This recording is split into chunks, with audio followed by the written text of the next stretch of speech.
ইব্রাহিম আলাইহিস সালাতু ওয়াস সালাম যেই পাথরে দাঁড়িয়ে বাইতুল্লাহ নির্মাণ করেছেন, ওই পাথরটি ছিল 1 হাত, প্রস্থের দিকটা 1 হাত ছিল, দৈর্ঘ্যের দিকটা প্রায় 1 হাত ছিল। এটা এমন এক পাথর, যেই পাথরে যখন ইব্রাহিম আলাইহিস সালাতু ওয়াস সালাম পাও রাখতেন, সাথে সাথে কিছু গভীর হয়ে যেত। একটা পায়ের গভীর ছিল প্রায় 10 সেন্টিমিটার, আর একটি পায়ের গভীর ছিল প্রায় 9 সেন্টিমিটার। কেন গভীর হতো? তাফসীরে মুফাসসিরিন কেরামগণ বলেন, ইব্রাহিম আলাইহিস সালাতু ওয়াস সালাম যখন বাইতুল্লাহ নির্মাণ করেন, বাইতুল্লাহ নির্মাণ করার ক্ষেত্রে যেন ইব্রাহিম আলাইহিস সালাতু ওয়াস সালাম না পড়ে যায়, এজন্য মাকামে ইব্রাহিম অটোমেটিক গর্ত হয়ে যেত। বর্তমানে যারা আরব কান্ট্রিতে আছে, মদিনা মক্কায় যায়, তারা সবকিছু দেখে, তাদের স্বচক্ষে দৃশ্যে আসে এই পাকা পাথর, দুইটা পাথর যেন লম্বার দিক দিয়ে হলো 22 সেন্টিমিটার, আবার উভয় পাথরের প্রস্থের দিক দিয়ে হলো 11 সেন্টিমিটার।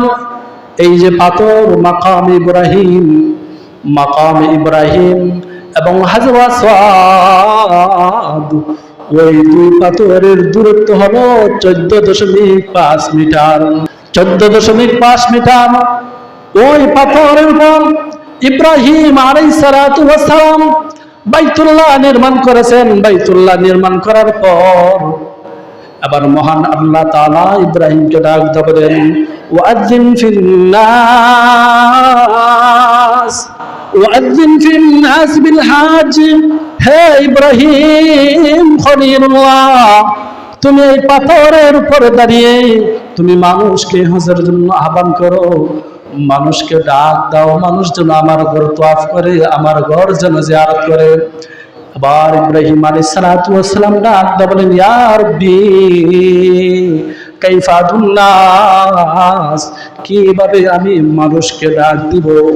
এই জায়গায় তো কোনো মানুষ নাই, এই জায়গায় কোনো মানুষ বসবাস করে না, কে আমার ডাক শুনবে? যদি মানুষ এই জায়গার মাঝে ডাকতো, তাহলে আমার আওয়াজগুলো শুনতো। এবার রব্বুল আলামিন বলেন, ইব্রাহিম তুমি ডাক দাও, আলাইনাল বালাগ, আমি আল্লাহ তাআলা তোমার ডাক মানুষের কাছে পৌঁছে দিব। ইব্রাহিম তুমি যদি মানুষকে আহ্বান করো, দেখবা মানুষ দলে দলে আসতেছে, কেউ কেউ পায়ে হেঁটে আসতেছে, আবার কেউ কেউ ঘোড়া দিয়ে সফর করে আসতেছে। যেই ঘোড়া, যেই ওট গুলো আসার ক্ষেত্রে অসুস্থ হয়ে যাইতেছে, তারপর তুমি মানুষকে আহ্বান করো।